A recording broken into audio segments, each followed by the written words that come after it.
உங்கள் வீட்டில் சிங்க்கு ரொம்ப அழுக்காக இருக்குங்களா? அப்போது ஒரு ஐடியா.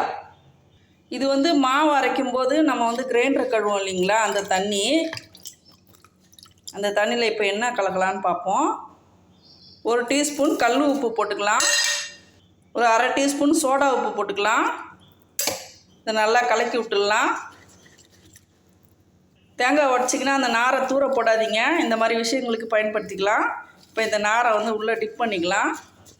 பண்ணிவிட்டு சிங்க்கு ஃபுல்லாக வந்து தேய்ச்சி விடுவோம். பாருங்கள் எப்படி அழுக்கு போகுதுன்னு.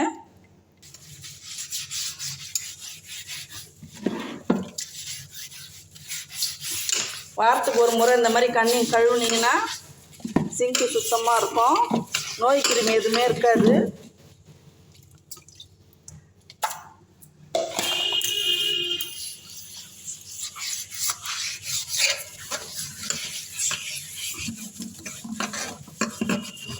நல்லா க்ளீனாக அழுக்கு போகுங்க. நம்ம வீட்டில் முக்கியமான இடமே வந்து சிங்க்கு தாங்க.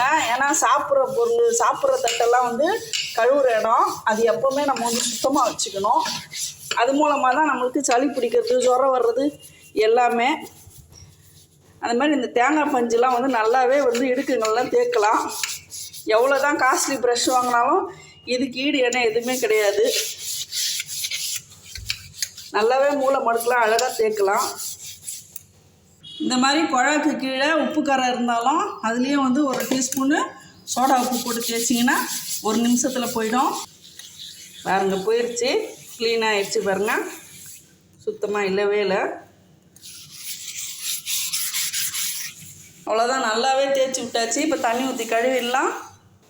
அக்கறையை வந்து உணவில் மட்டும் காட்டினா பத்தாதுங்க. இந்த மாதிரி வீட்டில் இருக்கிற சிங்க்கு, டாய்லெட்டு இதெல்லாம் வந்து சுத்தமாக வச்சுக்கிட்டிங்கன்னா நோயே வராது. நல்லா வந்து வாரத்துக்கு ஒரு முறை இந்த மாதிரி வந்து நல்லா வந்து க்ளீனாக வச்சுக்கோங்க.